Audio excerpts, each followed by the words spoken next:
તો લોકસભાની ચૂંટણી વચ્ચે ભાવનગર પહોંચ્યું ગુજરાત ફર્સ્ટ અને ભાવનગરની મહિલા કોલેજની વિદ્યાર્થીનીઓ સાથે પણ ખાસ વાતચીત કરી। કોલેજમાં અભ્યાસ કરતી વિદ્યાર્થીઓનું પ્રથમવાર તેઓ મતદાન કરવાના છે। ભાવનગરની ફર્સ્ટ વોટર્સ વિદ્યાર્થીનીઓ સાથે ગુજરાત ફર્સ્ટે વાતચીત કરી। તેઓએ શું કહ્યું આવો સાંભળીએ।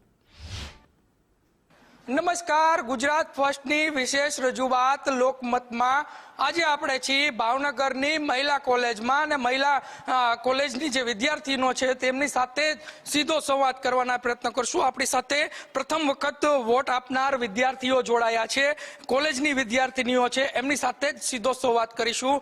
શું નામ છે તમારું અને પ્રથમ વખત મત દેવા જઈ રહ્યા છો, કેટલો ઉત્સાહ છે, શું કહેશો? મારું નામ બાલિદિયા કિંજલ છે। હું ફર્સ્ટ વખત મતદાન કરું છું। હું ખૂબ ઉત્સાહિત છું અને હું બધાને પ્રેરિત કરું છું કે આપ પણ મતદાનને એક પ્રસંગ સમજીને મતદાન કરો, એવી આપને સૂચન કરું છું। ચોક્કસથી જે મહિલા કહી શકાય કે યુથ છે તે યુથ અત્યારે પ્રોત્સાહન કરી રહ્યું છે। હું આપને પૂછવા માંગીશ, તમારા મતે કેવા નેતાઓ હોવા જોઈએ, શું કહેશો? મારા મતે નેતા એવા હોવા જોઈએ કે જે આપણી વચ્ચેથી તે મોટી પોસ્ટમાં આવેલા હોય, કેમ કે જેમ પહેલેથી જ મતમાં હોય છે, સંસદ ભવનમાં હોય છે, એમને થોડીક તો ખબર ન હોય કે ગામડામાં કે શહેરમાં ક્યાંય કઈ જગ્યાએ સમસ્યા છે, તો એ અમારી વચ્ચે આવીને એમ કે તમારી સમસ્યાનો હું હલ કરીશ। શું લાગે છે કેવા પ્રકારની સમસ્યાઓ હોય છે જેનો ઉકેલ નથી આવ્યો અત્યાર સુધી? તમે ગામડામાંથી પણ બિલોંગ કરતા હશો, તો ત્યાં કેવી સમસ્યા છે, શું કહેશો? હું ગામડામાંથી જ આવું છું। મારા ગામના રસ્તા ખૂબ જ ખરાબ છે। અમારી એસટીની સુવિધા પણ ખૂબ ઓછી જોવા મળે છે। અમે વિદ્યાર્થીની બહેનો સાંજે 8:30 પહોંચીએ છીએ ઘરે। ચોક્કસથી અનેક જે પ્રશ્નો છે તે વિદ્યાર્થી કહી રહ્યા છે। હું આપને પૂછવા માંગીશ, પ્રથમ વખત મતદાન કરવા જઈ રહ્યા છો, મતદાનની પ્રક્રિયા શું હોય છે, આપને ખ્યાલ છે, શું કહેશો? મારા કહેવાથી મારું નામ ચુડેસરા સુજાન છે કે હું પ્રથમવાર જ્યારે મત દેવા જાઉં છું, મને ખૂબ ઉત્સાહ છે કે હું મત સારી રીતે આપું અને ભણેલા ગણેલાને આપું કે જે આપણી દેશને સામાજિક, આર્થિક અને શૈક્ષણિક સ્તરે ઊંચો લાવે, કે જ્યાં આપણી દેશની સમસ્યા સારી નથી। અમુક કોલેજો છે જેમાં કોલેજની બિલ્ડિંગ પણ બરાબર નથી અને વિદ્યાર્થીઓ જે ઝાડ કે વૃક્ષ નીચે બેસીને અભ્યાસ કરે છે, તો આપણે એવા ઉમેદવારોને, આપણે એવા વ્યક્તિને મત આપવો જોઈએ કે જે આ કામ અધૂરું છે તેને પૂર્ણ કરે અને સારી રીતે તેઓ એનો ઉકેલ લાવે અને યોગ્ય નેતાને આપણે મત આપવો જોઈએ, એવું મારું કહેવું છે। ચોક્કસથી વિદ્યાર્થીનીઓ છે તે અલગ અલગ મત છે તે આપી રહ્યા છે। તમને પૂછવા માંગીશ, મતદાનની પ્રક્રિયા શું હોય છે, શું કહેશો?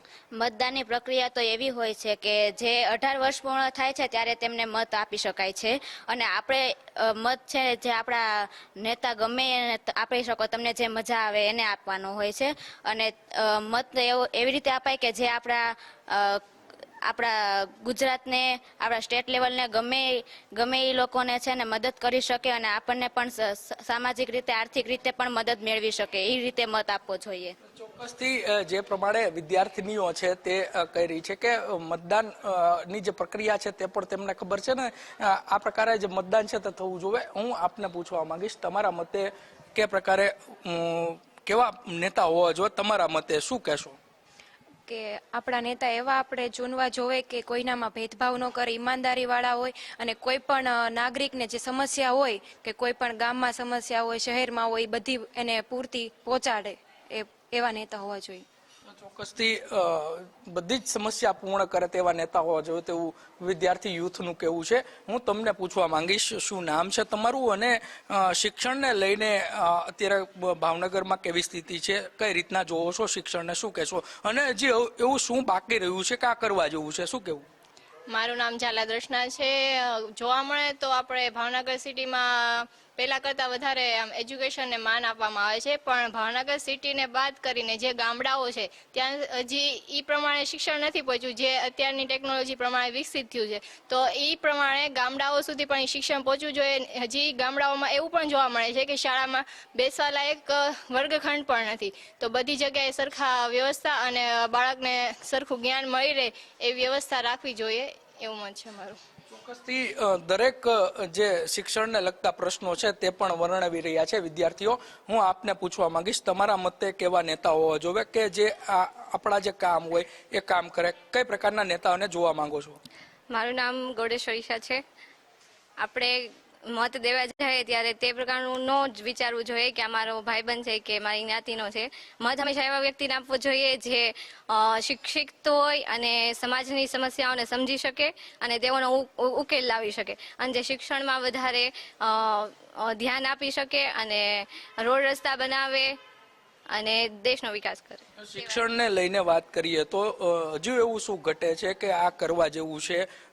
ભાવનગર જિલ્લામાં હજુ એવું શું બાકી રહ્યું છે કે આ કરવા જેવું? ભાવનગર જિલ્લામાં શિક્ષણ તો બહુ સારું છે,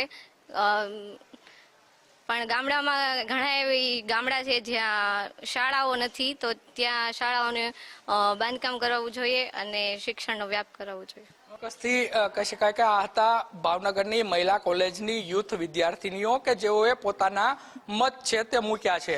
કહી શકાય કે આગળની જે સરકાર છે તે સરકાર જોવા ઈચ્છી રહી છે, કેમ કે સરકારે ઘણા એવા કામ કર્યા છે તેવું પણ એના વિદ્યાર્થીઓ કહી રહ્યા છે.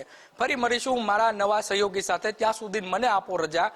કેમેરા પર્સન તુષાર કામડિયાની સાથે કુણાલ બારડ, ગુજરાત ફર્સ્ટ, ભાવનગર.